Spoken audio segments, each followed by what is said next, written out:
Reels തോണ്ടിക്കൊണ്ടിരിക്കുന്നതിനിടയിൽ കണ്ണിൽപ്പെട്ടിട്ടുള്ള ഒരു video ആയിരുന്നു കേട്ടോ അത്. സേവ് ചെയ്ത് വെച്ചിട്ട് കുറേ ആയെങ്കിലും ട്രൈ ചെയ്ത് നോക്കുന്നത് ഇപ്പോഴാണ്. സാധാരണ നമ്മൾ സോയാബീൻ കറി വെച്ചിട്ടോ അല്ലെങ്കിൽ പൊരിച്ചിട്ടോ ആണ് കഴിക്കുക. അതിൽ നിന്ന് ഡിഫറെൻ്റ് ആയിട്ടുള്ള ഒരു ഐറ്റം ആണ് കേട്ടോ ഇത്. അപ്പോൾ സോയാബീൻ 1-2 സെക്കൻഡ് ചൂടുവെള്ളത്തിലിട്ടൊന്ന് തിളപ്പിച്ചെടുത്തതിന് ശേഷം നല്ല തണുത്ത വെള്ളത്തിലിട്ടിട്ട് 3-4 പ്രാവശ്യം ഒന്ന് കഴുകി പിഴിഞ്ഞ് മിക്സിയിലിട്ട് ഇതുപോലെ ഒന്ന് ക്രഷ് ചെയ്ത് മാറ്റി വെച്ചിട്ടുണ്ട്.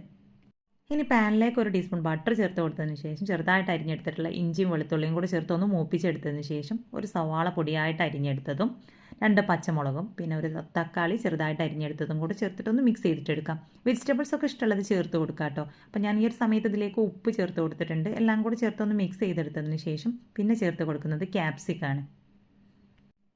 അപ്പോൾ അതാ എല്ലാം കൂടെ മിക്സ് ചെയ്തെടുത്തിട്ടുണ്ട്. ഇനി നമുക്കിതിലേക്ക് കുറച്ച് മസാലപ്പൊടികൾ ചേർത്ത് കൊടുക്കണം.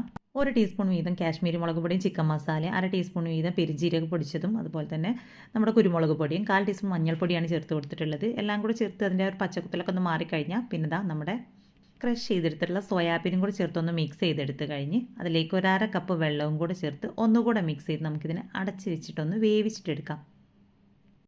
അപ്പോൾ നല്ല രീതിയിൽ തന്നെ ഇതൊക്കെ ഒന്ന് വെന്ത് കിട്ടിയിട്ടുണ്ട്. ഇനി ഇതിലെ വെള്ളമൊക്കെ ഒന്ന് ഫുള്ളായിട്ട് വറ്റി വരുന്ന ആ ഒരു സമയത്ത് ഇതിനെ ഒരു സൈഡിലേക്ക് മാറ്റി കൊടുത്തതിന് ശേഷം നമുക്കിതിലേക്ക് 1/2 ടീസ്പൂൺ ബട്ടർ കൂടെ ചേർത്ത് കൊടുക്കാം.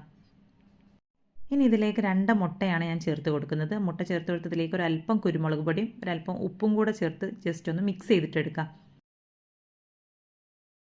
ഇനി ബട്ടറിൻ്റെ ടേസ്റ്റ് ഇഷ്ടമില്ലാത്തവരാണെന്നുണ്ടെങ്കിൽ ഓയിലോ വെളിച്ചെണ്ണ ചേർത്ത് കൊടുത്താൽ മതി.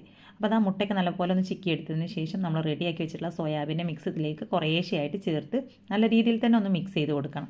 അപ്പോൾ ഇതിൽ ഫുള്ളായിട്ടുള്ള ആ ഒരു വെള്ളമൊക്കെ ഒന്ന് വറ്റി വന്നതിന് ശേഷം കുറച്ച് മല്ലിയില കൂടെ ചേർത്ത് മിക്സ് ചെയ്തെടുത്താൽ നല്ല ടേസ്റ്റി ആയിട്ടുള്ള നമ്മുടെ സോയാബീൻ തോരൻ ഇവിടെ റെഡി ആയിട്ടുണ്ട്. കഴിക്കാനായിട്ട് നല്ല ഒരു ടേസ്റ്റാണ് കേട്ടോ. ചപ്പാത്തിയുടെയും പത്തിരിയുടെയും ചോറിൻ്റെ കൂടെയൊക്കെ ബെസ്റ്റ് കോംബോ ആണ്.